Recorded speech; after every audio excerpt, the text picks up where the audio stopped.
Mother hears missing daughter's cries coming from abandoned shed.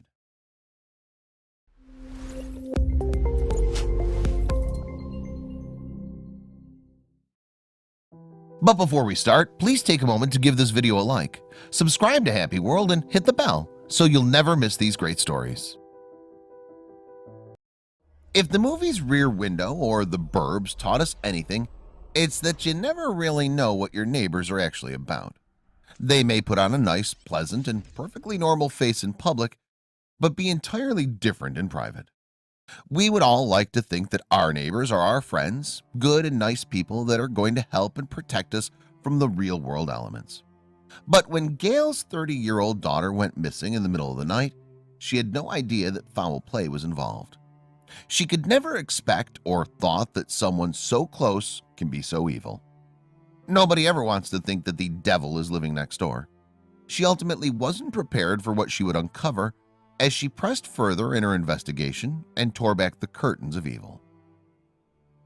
Gail, who's the mother, lives with her daughter and her grandson in their tiny little house on a relatively quiet street.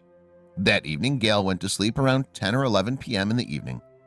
Gail hadn't seen Jennifer since they went to bed that night and started to become increasingly worried that something was the matter with her. At about 1:30 a.m., Gail suddenly woke up out of a dead sleep. Gail was hit with a strange feeling, call it a mother's intuition that something was the matter. She got up and checked on her daughter, but she wasn't there. She then checked all the bedrooms, but Emily was nowhere to be found. Now Gail was really starting to get worried.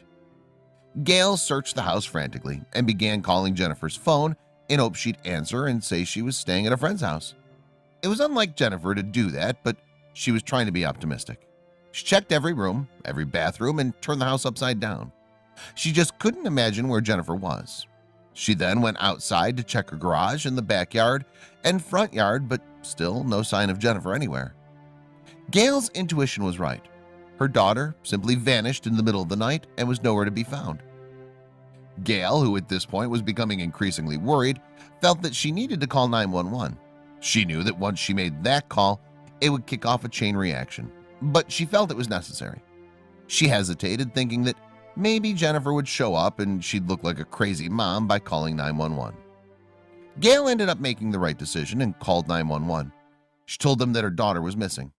The 911 operator told her to calm down and that they'd send the police over right away to her house. She hoped she wasn't wrong, but her mother's intuition kicked in and she knew it was a race against time to find her. Officers were on the scene almost immediately after the call. They quickly worked to calm Gail down and asked her to explain the situation so they could help her find her daughter. Several of them wrote it off as her daughter just not coming home that evening, but with the mother as frantic as she was, they kept an open mind. Gail explained that she'd not seen her daughter since she went to sleep that night. She woke up in the middle of the night and her daughter was nowhere to be found. It was very unlike her daughter to just disappear, and she'd never done this before. She wasn't answering her phone or her texts, and she just knows something is wrong. The police checked the neighborhood first, combing the streets and nearby blocks for any sign of Emily. They were unable to find any sign of her and began thinking the worst. By lunchtime the next day, they'd exhausted all possible leads and felt hopeless in finding Emily. At this point, the police felt the best thing to do was to declare her a missing person. Once the police did that, they'd have more resources to help them find her. This has now officially gone from a girl who didn't come home one evening to a true missing person case. Gail decided she wasn't going to sit around and wait while the police waited for reinforcements and felt that they'd go out and search for Emily on her own. After all, it was her daughter and nobody would care to find her as much as she would. Gail Rowe began searching the neighborhood on her own. She couldn't explain it, but she had a feeling that Emily was somewhere close. What Gail didn't realize was how close she really was and what she was going to find out about her daughter's sudden disappearance. Eventually, her friend Tracy accompanied her in the search to help and lend support. Tracy felt that her daughter desperately needed her and that she would accompany her on her search for her daughter. Tracy figured they'd just walk around the neighborhood and wait for the police and all their equipment to show up and help. The last thing she believed was that she and Emily's mom would be the ones to break the case wide open. Tracy couldn't have prepared herself enough for what was to come. Gail and Tracy were exhausted after hours of searching and decided it was time to return home to rest up so they could have more energy to search later on that day. They began walking back to Gail's house in a very somber mood. As they were walking and Tracy was consoling Gail, Gail said she heard a scream coming from the direction where her house was. She quickly told Tracy to come over to where she was standing to see if she heard the scream as well. As Tracy stood there with Gail, she didn't hear a thing and told Gail she must be hearing things. Gail insisted that she heard something and told her to just hush and listen. They both stood there in silence, listening for a sound. Then, as the wind blew and the birds chirped, they heard a faint voice coming from a distance. Tracy couldn't believe what she'd heard, as she too now heard what sounded like a scream coming from an abandoned shed right next to Gail's home. They quickly ran over to the shed in a fury. As they approached, Tracy told her to be careful. They didn't know what was going on and who was watching. The desperate mother ran to the shed and began pounding on the side, shouting, "Emily, if you're in there, yell again so we know you're in there. We'll get you out." They waited and listened. A few more bangs and Gail began to call out, "Emily, is that you? Are you in there, Emily? Mommy's here to help." After what felt like a lifetime, they heard a faint whine saying, help." Even if it wasn't Emily, someone needed their help. Gail and Tracy immediately went to the door of the shed to get it open, but it was locked very tight. They kept pounding on the shed and ran around looking for any way possible to get in. The shed was old and beat up, but was locked as if $1 million was inside. They decided that they could not get into the shed alone and called the officers to come help them. They figured this was a serious situation and it was best that an officer handled from there. Police soon arrived on the scene and found the shed was bolted shut with a padlock. They found this extremely odd, given the look of the shed to have been locked so well. They broke out the bolt cutters and got to work. At first the bolt cutters were not working, but finally they were able to get the padlock off and took a look inside the shed. The doors finally swung open to the shed, and to everyone's surprise, the shed was empty. There was nobody inside and no sign of Emily in the shed at all. The police began to think that Gail might have been hearing things. Gail's friend Tracy told the officers that she heard the screams too and that someone inside the shed was somewhere. The police began searching all over inside the shed. They took everything that was inside the shed out in order to be able to show Gail that there was nothing inside. Emily was nowhere to be seen. One of the officers decided that they should try to rip up the floorboards just so they can show Gail there was nothing in the shed. This wasn't their property, but they felt they should do it anyways. The officers tore up the floorboards, thinking that perhaps something was hidden under it, and at worst they can calm Gail down by now, who was completely frantic over the situation. After they ripped up a few boards, they saw something very suspicious, as if there was a hole in the ground. This didn't look right, and the officer called other officers to come have a look. They noticed a large hole dug in the earth, and they saw something which looked like a body crawled up inside the hole. The officers identified themselves and slowly reached down. At that point, the officers realized there was a person in the hole. They then pulled the 30-year-old Emily from the pit. The officers couldn't believe it. Gail was right. Though it was only about 3.5 feet deep and 2 feet in diameter, it had been covered with boards and heavy objects. A slight woman like Emily would never have been able to shift those objects on her own. Officers immediately began wondering why she was down there. Did someone put her there? What happened that this girl got locked in a shed? Those questions would soon be answered. The officers approached Emily to find out what happened. Emily was completely unable to speak when she was found. She was in shock, almost apoplectic. Thankfully, there were no obvious signs of any sort of physical injury, but whatever he'd put her through must have been traumatic. Despite being rescued, Emily was not out of the woods yet. One of the officers observed that her silence and shock might actually be some form of seizure. As it turned out, he was right. Emily had battled seizures nearly all her life. The officers immediately called for an ambulance to take Emily to the hospital. The entire way to the hospital, she was in and out of the seizures. Once at the hospital, the officers desperately wanted to find out what had happened to Emily so they could catch the culprit who had did this to her and bring him to justice.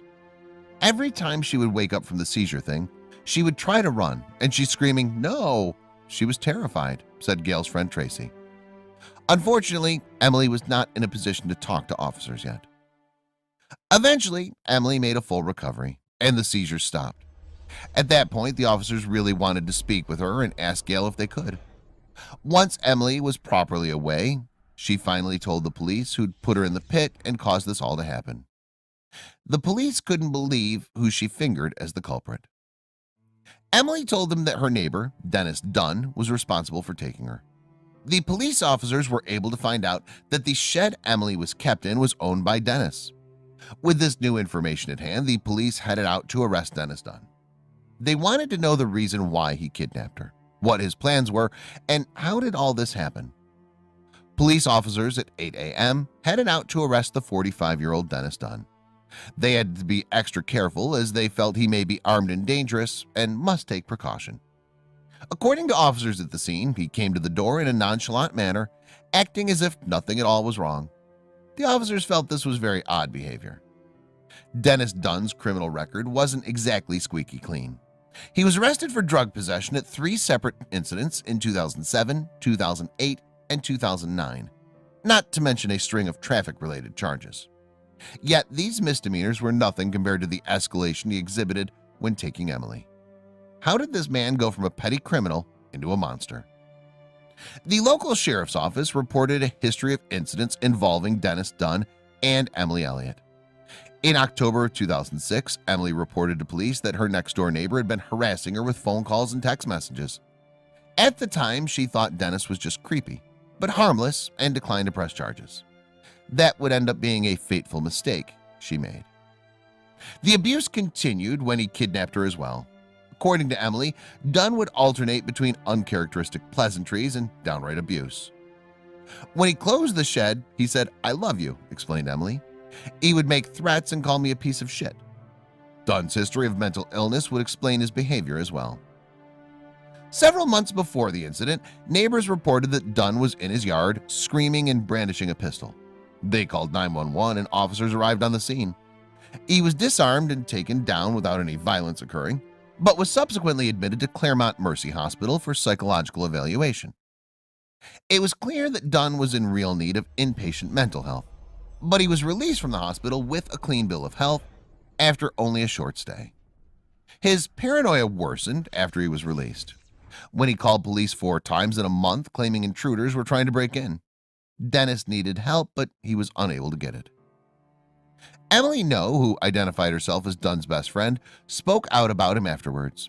She was shocked and terrified that someone she had known for years was even capable of kidnapping and imprisoning another person. She said, "He was a good guy. It's just really scary knowing that I've known somebody for 5 years and wouldn't see something like that." Friends and neighbors couldn't believe that anything like this could happen in their neighborhood. "Emily and her family are the sweetest people you'd ever want to meet," said neighbor Lisa Crawford. Lisa continued, "I get chills thinking about it. I've got 3 kids. I can't imagine." After his arrest, Dunn's father weighed in. Dunn's elderly father showed up at the scene later that morning to apologize to police for having to deal with his son. He was very apologetic that the whole situation happened. Meanwhile, Dunn was charged with kidnapping and will go before a grand jury. If he's guilty, he could face up to 30 years in prison. "I'm just lucky we found her, because if we wouldn't have found her, she'd be dead," Gail Rose said of her daughter when all was said and done. Her determination to find her daughter not only saved Emily's life, but her abductors as well. Indeed, if she hadn't found her so quickly, Emily's seizures would have surely resulted in her accidental death and a life sentence or worse for Dennis Dunn.